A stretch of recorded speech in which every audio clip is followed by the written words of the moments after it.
Hello everyone, welcome back to my YouTube channel. If you guys saw the title of this video, which you definitely did, we have a bit of a tragedy upon us, and that is that I am slumping so bad. I feel like this whole year has been pretty good for me in terms of reading slumps. I've genuinely felt very motivated to read my books, read my TBRs, but then November hit.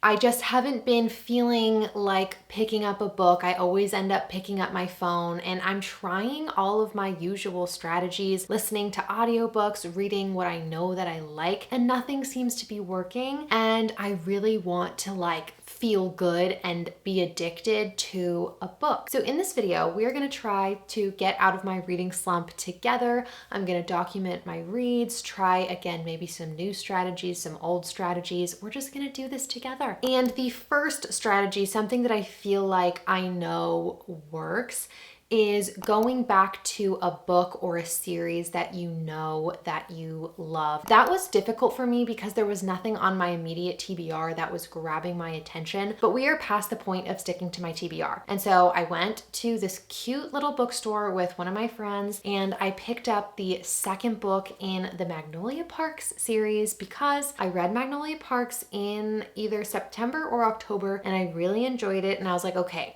I know that I like that book. I know that I like the writing. Let's just keep going. And this is actually the book that I took on vacation with me. I just got home from Puerto Rico and I made some good progress. I'm currently on page 326. I will say, normally if I wasn't in a reading slump, I would have read so much more, like over the span of 7 days and long flights. I don't want to tuck your guys' ear off too long, so just a real brief synopsis of this series. Basically, in the Magnolia Parks universe, we're following a bunch of extremely wealthy London socialites, and you have two sets of main characters. There are Magnolia Parks and BJ Ballantyne. They are Actually, I have the book right here. They are the main characters in book number 1, Magnolia Parks, and then book number 2 actually follows a different couple. We're following Daisy Hates and Christian Hems. The series alternates between the two relationships. I am definitely enjoying this book. This is the first book that I have really genuinely enjoyed so far. I definitely feel myself wanting to pick it up, and I will keep you guys posted on this book. I leave literally again to go out of town in 5 days or something like that. So I don't know exactly how consistently I'll be able to update this video, but I'm gonna do my absolute best. So I think that's it from me. Thank you guys so much for being here. I will keep you posted.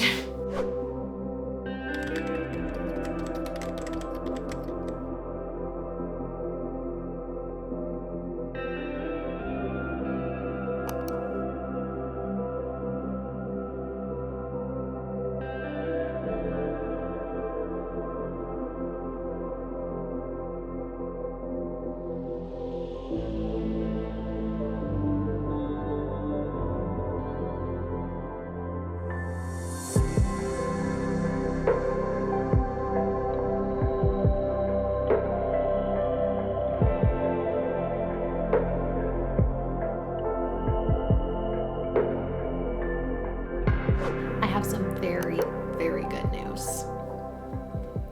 I loved this book. For the first time in, I want to say, several weeks, I started this book, and then when I wasn't reading it, I was thinking about it, and I feel like honestly that's all that I wanted when it comes to starting to get out of this reading slump. Just find a book that even when I'm not reading, I want to pick it up and I want to start reading it again. And honestly, once I made it I don't know, 50, 100 pages into this book, that's what this started to become for me. I feel like being in a world with characters who I was already familiar with was really, really helpful in that. And I don't know if I'm out of the reading slump yet, but I definitely feel so much better knowing that I read this book and I freaking loved it. I can't remember how much I said about this book or the plot or the synopsis, but basically Daisy Hates, her older brother practically raised her, and he is a very well-known gang lord in London, pretty much runs the whole crime scene, and so that brings a lot of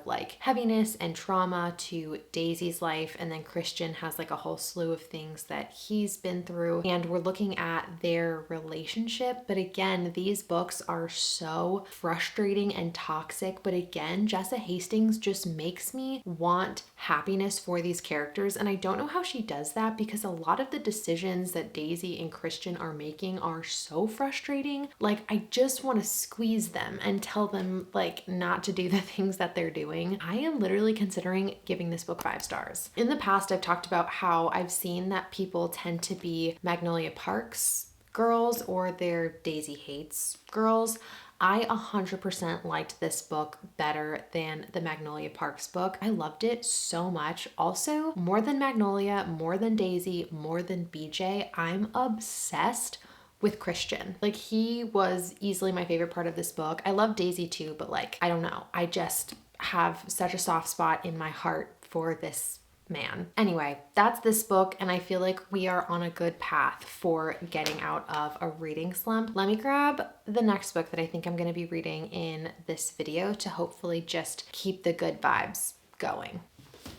I feel like one strategy that I share with people that tends to work for me, it doesn't always. I always try to listen to audiobooks to get me a good chunk of the way into books. So then when I start a book, I don't feel like I'm at the very beginning, because I think sometimes starting is the hardest part. And so I did that with Bringing Down the Duke by Evie Dunmore this week. The audiobook became available at the library, so I checked it out and I started listening to it on my walks. And I think now I'm maybe like 15 or 20% into it. In the book, I'm on chapter 9, page 66, and I'm liking it so far. I feel like I don't have a ton of strong feelings at this point, but I'm definitely enjoying it. This is a fun Bridgerton-esque historical romance book, but I'm thinking that I'm going to switch over to this one and read it physically, because again, I think something like a romance is what I need right now to, again, remind me why I love reading, why books are so fun. Like, if I pick up something really dense or really heavy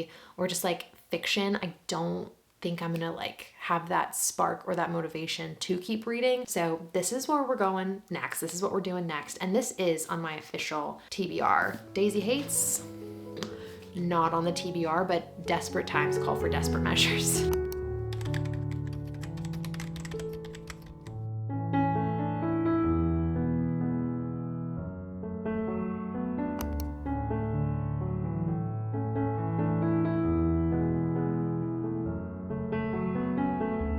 Hello everyone. I am quite literally about to go to the airport in, I want to say like 30 minutes, but I did, before I go, want to give you guys a little update on Bringing Down the Duke. Currently, I don't think I've made like barely any progress since the last time I updated you guys. I'm on page 74, chapter 10. And so far, I'm definitely enjoying this book, but I don't feel like I'm enjoying it quite as much as I thought that I was going to, at least so far. In this book, we are following a woman named Annabelle, who is one of the first women to attend Oxford University. And in order to like have that opportunity, she received this scholarship, but there are certain things that she needs to do in order to keep that scholarship. And one of them is getting like wealthy, influential men to support the women's suffrage movement. And one of those people, one of the men that she's trying to recruit is the Duke of Montgomery. And he's like super cold, super calculating.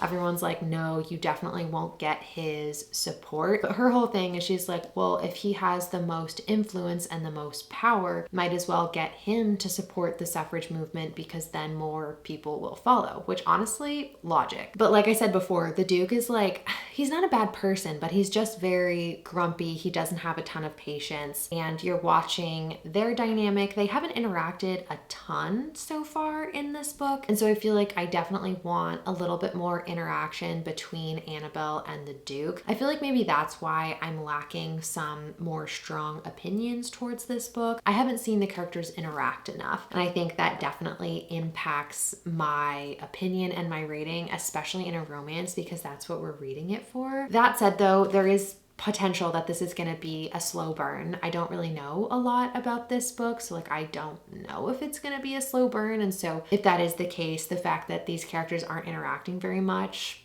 that could be really, really good. I love a good slow burn every single time. I will never turn it down. But that is my quick little update. I probably won't be able to update this video until I'm back from my trip. I'll be gone for about a week. I might try and get some B-roll of me reading, but other than that, I will see you guys in a week.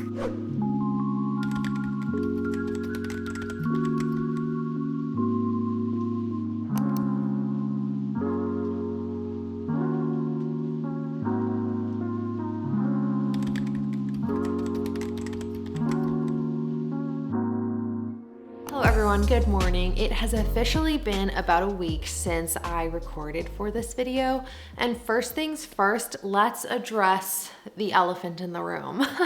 My boyfriend and I put up our tree yesterday and it was just so much fun, and now I feel like every video is just a little bit happier because we have the tree back here. Anyway, while I was on vacation, it was Thanksgiving, I was in Oregon, I did finish bringing down the Duke, and then I also have some more reading updates for you guys. But first things first, let's talk about bringing down the Duke. I think last time I talked about this book, I was feeling pretty neutral about it. This is a very Bridgerton-esque historical romance. And unfortunately, as the book progressed, I just felt less and less invested. I felt like I cared less and less. And I just kind of crept back into all my reading slump feelings. And I don't know if that's my fault. I don't know if that's this book's fault. I'm not really sure. When I was on the plane, I tried reading this a little bit. I listened to the audiobook and worked on a puzzle. I was kind of going back and forth, but by the end, I really just wanted this book to be over. I didn't really care about the characters or the romance. I think this romance did end up feeling a bit physical for me, and it wasn't like a purely physical book. Like, there definitely was buildup, and I understand why these two characters worked together. There's a lot of plot, but still it just felt, especially in the second half, very physical. And I feel like in a romance book, that's not necessarily what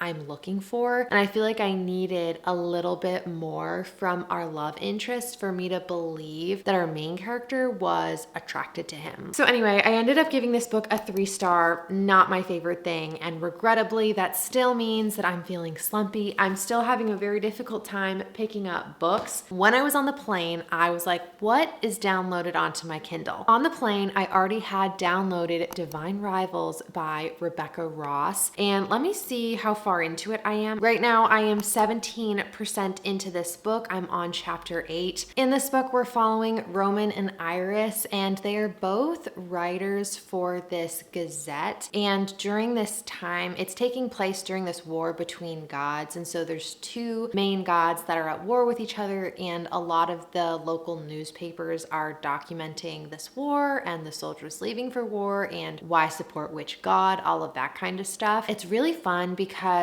Iris and Roman are very much academic and professional rivals. They're both competing for the same promotion at the Gazette. And we also have this contrast between our two characters because Roman, his family, is very successful, wealthy, well off, and Iris is barely making ends meet. Her family circumstances are less than fortunate. And so we're getting both of their perspectives in this book as they compete for this position at the Gazette. But what's really fun and special and a fun little magical fantasy twist in here. Iris's brother, at the very start of our story, it's literally like the first page, her brother Forrest leaves as a soldier to go fight in the war, and she really misses him, and so she has this typewriter and she's writing these letters to her brother. She doesn't know if they're gonna get to him. She just sticks them in her dresser, but one day these letters to her brother in her wardrobe disappear, and she's like, that's weird, but also magic is a thing, so like whatever, maybe they're going and getting delivered to my brother. However,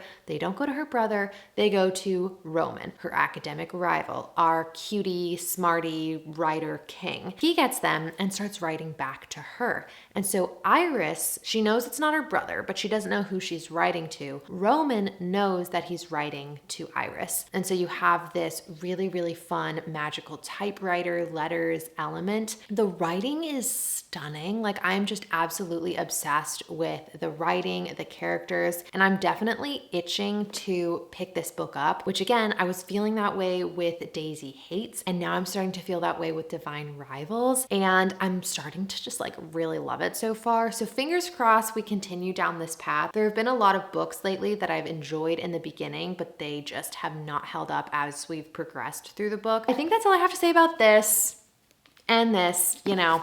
I will update you guys when I have more to say about our books, and hopefully we can freaking get out of this reading slump sooner rather than later. Okay, bye everybody.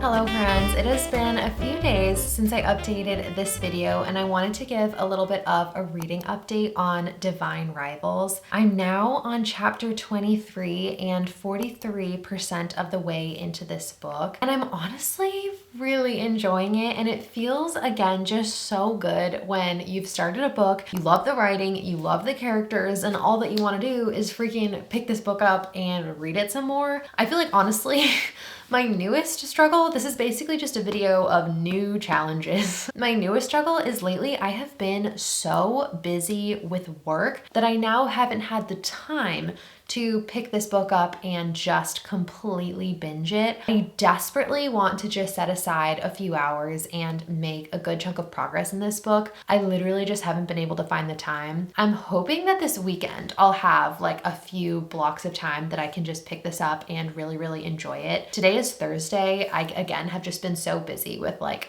work and other projects that I have going on. But back to our book and the story and the updates. Now in this book, I feel like we have gone in a different direction than I was expecting. And I feel like a lot of times when that happens, I don't always like it. Sometimes I just want what I'm being promised, you know, from the back of the book. But everything that I'd heard about this story was really just about Iris and Roman and their rivalry at the newspaper that they work at. But honestly, as I'm now 50% of the way into this book, it is so much more than just an academic rivalry, or I guess like a professional rivalry in the workplace. So much changes. We're seeing so much more of this world. We're getting a lot of the backstory. We're seeing so much more between Iris and Roman. The letters that they're writing to each other over the typewriters are very consistent. We're getting all this lore on like the magical typewriters and the characters. We're meeting new characters. That's another big thing. We've met a few new characters in the book. It is just so much more than I was expecting, but like in a really good way. And so now I'm really hoping, I need to finish editing a YouTube video right now that I want to go up tomorrow. That's my winter book recommendations video. I will link it in the description box if you guys want to check it out, since it'll definitely be up. But if I can finish that video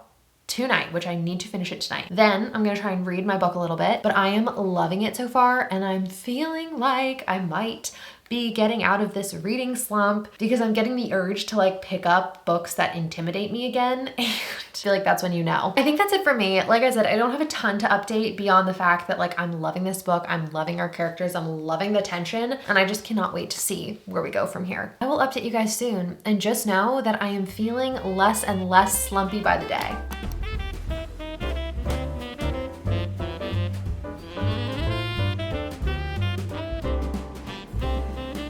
I'm at 95% and I'm not doing well.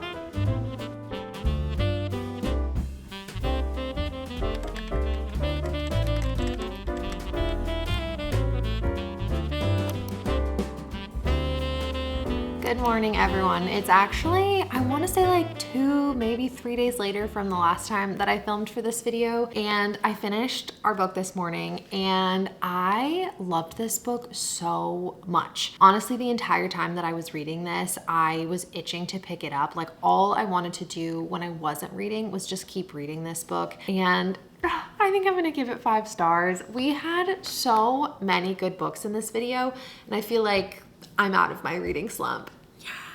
A little bit more about Divine Rivals though. This book was so beautiful and tragic at the same time. I don't know why all of the books that just break me are the ones that I feel the need to give 5 stars. Like this book, as we progressed throughout, I was so happy. But since this is a duology, there's another book in the series, I knew that this couldn't end well. Like we were gonna get some kind of cliffhanger or some kind of upset. And oh God, like I feel devastated. Like honestly, as I was reading this book, the only reason I wouldn't want to pick it up is because I knew that I was gonna feel broken. Like just reading this beautiful love story and then have the things that happen at the end of this book that also set us up for the second book.